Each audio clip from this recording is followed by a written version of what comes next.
Thanks for joining us for another helping of football on this Thanksgiving weekend. And a special thanks to Regina Hall.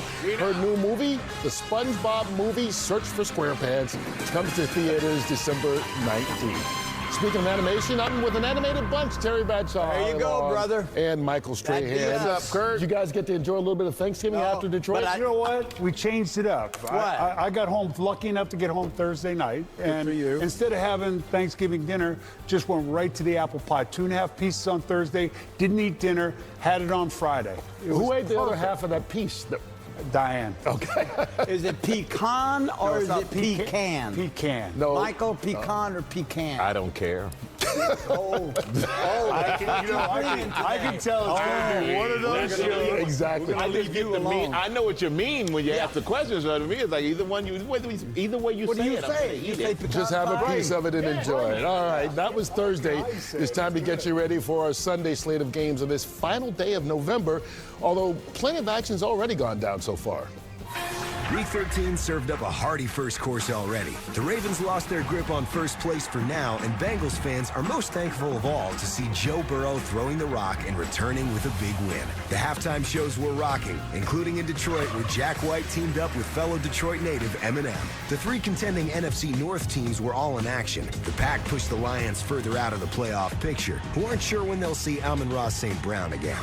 It wasn't Thanksgiving, but the first-place Bears carved up the Birds, which brought out the Boo Birds. That allowed the Cowboys to gain ground in the East, who have 2 wins in 5 days against last year's Super Bowl teams. With the Chiefs' loss, KC looks in danger of missing the playoffs for the first time in the Mahomes era.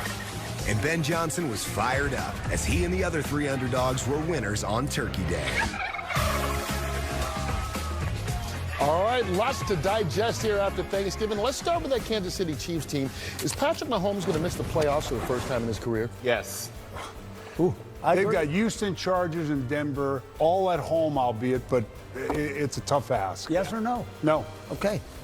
No, he's not going to miss it. No, he's not going to make it. He Houston, Chargers, Denver. You got to think about two of those are 2 of the top 3 defenses in the league. Yeah. All right. Can the Cowboys actually catch the Eagles and win the NFC East now? No. I don't. Even if they sweep, I don't think so. Unless the Eagles tank it, and they can do that. They have to hope Philly goes 3-2 and run the table. And even if they do, they still have to win all 5 of their games to make it mathematically possible. Hey, speaking of the Eagles, we assume the Super Bowl champions were a playoff team. Are they? Yeah. Yeah, I think. Yeah, they are. I think they're going to be. That was the least enthusiastic. Yeah.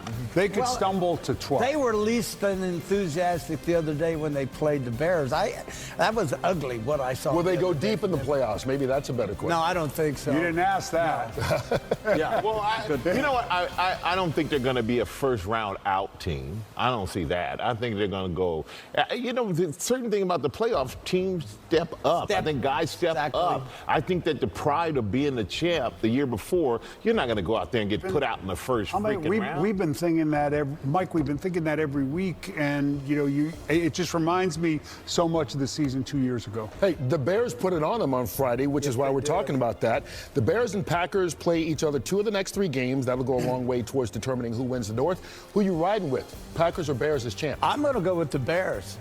I'm going to get on that bandwagon and just stay there. Yeah, I'm tired of sitting here and going, Chicago, they win a close game. No, I'm riding with the Bears, man. Caleb Williams, Ben Johnson, they sold me. I'm all over it. That was a thumping. Their run game is so much fun to watch, and it sets everything else up.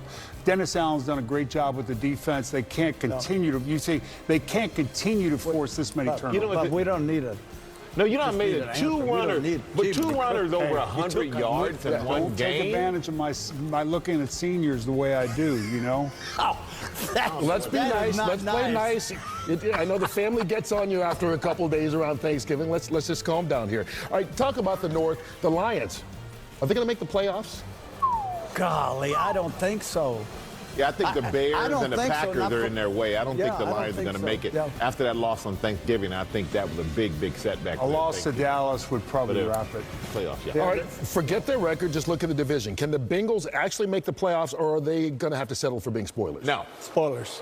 Spoilers. Hey, but I tell you right now, there's nobody I like watching more than Joe Burrow. I mean, whoa. Missed him, haven't we? We missed him. And you don't realize until you see the kid out there, you're like, if he could have stayed healthy, no telling what this team could have done. Because they look good, and the defense played better, looked like they had more hope. And Yeah, I think the Bengals are just going to be a big spoiler. Okay, so they're spoilers. Who winds up winning the North then? The Steelers or the Ravens? Oh, that's a stupid question. You know dang good and well Pittsburgh's going to take care of business. They're going to, what? They're going to beat Buffalo today, take care of Baltimore. Not a problem. Baltimore's going to win that division. No, they're not. They can't play defense anymore. Steelers you can't either. So no, I can't. I never could play defense. But I'll tell you what. Oh, boy. Hey, all right. Hey, speaking of the Steelers, Aaron Rodgers, he comes back today in that game against the Bills. Jay Glazer, what is the plan for him? Hey, how are we, guys? Hey, the plan for Aaron Rodgers, look, Aaron Rodgers obviously is no stranger to playing through pain. Well, they want to help minimize that pain. So Mike Tomlin told me last night they're really going to have him a lot of pistol, a lot of shotgun, not under center so that ball does not hit that injured wrist. Probably going to use a little brace on it also to protect it. All right, let's talk about Cleveland. Shedeur Sanders gets another start today for the Browns. What have they seen in him that makes them have a little bit more confidence? Well, there were two really big things. Number one, last week when they needed a big play, he made a throw that people in that organization said not a lot of quarterbacks in the league can make a throw like that, much less rookies. But the other thing also is he minimized rookie mistakes a lot more than they thought they would. And if he continues to do this, he can start the rest of the year. All right, the Bears have grabbed everybody's attention. Ben Johnson, shirtless in that celebration on Friday. As Jimmy Johnson would say, why? Okay, here's the inside story there, okay? There is a restaurant that gives out hot dogs. It's a hot dog place in Chicago named the Wiener Circle. And a couple of weeks ago, they said, hey, if Ben Johnson takes his shirt off during a game or after, free hot dogs to the entire city of Chicago. How much is Ben Johnson loved? Not just because we do it with the Bears. Free hot dogs in Chicago? You kidding me? They're all signing up on Tuesday. He knew that was coming up, so he fasted the whole week. No doubt, man. He got push-ups in before he did that, right? Exactly. All right. Thanks a lot, Jay. We are just getting cranked up. Here's what else we've got. Talk a lot about how the Rams put points on the board for their defense. It's the best at keeping points off the board. Let's take a closer look in our precision coverage presented by GMC. And Howie, this Rams defense, fewest points giving up in the league per game. How do they get it done?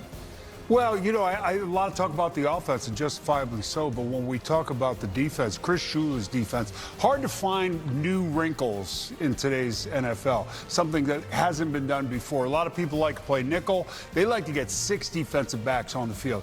They do it more than any team in football. And, Michael, the reason why they can do it is that defensive front. Well, yeah, and the fact that they're up, you're usually up. When you're up, you throw 6 deep. They're front. I mean, Jared Verse, Byron Young, these guys, they can bring it. Not only can they pass rush with 4 guys. They don't need extra help. But also, these guys can stop the run. And we always say you have to earn the right to pass rush by stopping the run. And these guys are able to do that. And this team, one of the biggest factors which you see a lot of teams struggle with, they're the best tackling team in football. They do not miss tackles. No yards after the catch. How you talked about it. You got a demonstration here? Yeah, let's take a look.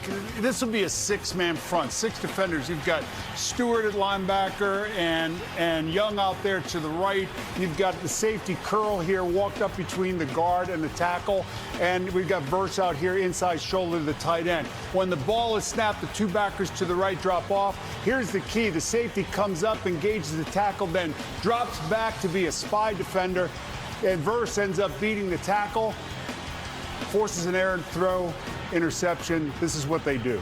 Listen, when you have 6 people up tight, like you just saw, and as a quarterback and I'm up, I've got to look at my formation and find out, okay, which one of the 2 linebackers are coming? Are they both coming? Is it a 6-man rush, a 5-man rush? The line's got to think the same thing.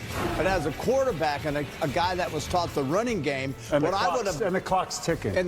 Then what I would have done, I would have come up and went check with me, try to get some kind of tilt or edge on the defensive line, and then run a running play and not a passing play, because when you have 6 defensive backs, that is primarily to stop you from completing passes. When one of them is Forbes, I mean, he's a lockdown guy himself. No DB played better in the last 7 weeks than this guy. First round pick by Washington. They gave up on him a little bit early. 16th pick overall. Gave up on him a little early. But this guy's been flat out the best DB in football. And a nickel, when Howie said nickel, folks, that's 5 defensive backs. A dime is 6. And that's why is that? And the guy who's, obviously engineering this defense, Chris Shula. Yep. Guys, this guy and Sean McVay have this relationship, goes all the way back to college, where they actually lived in the same dorm together. And McVay has told me of all the guys that he's actually kind of pushed for a head coaching job, he's let Shula in more than all of them about what it takes to do that job right, what that job entails. Chris Shula is going to be at the top of a lot He's of lists on this year everybody's short list. Yeah, to be a head coach. Absolutely. When you were my roommate, I let you. Yeah, I appreciate that, man. I appreciate We that. talked about this Rams defense. They forced at least 2 turnovers in 4 straight games. That's the longest active streak in the league. So they'll be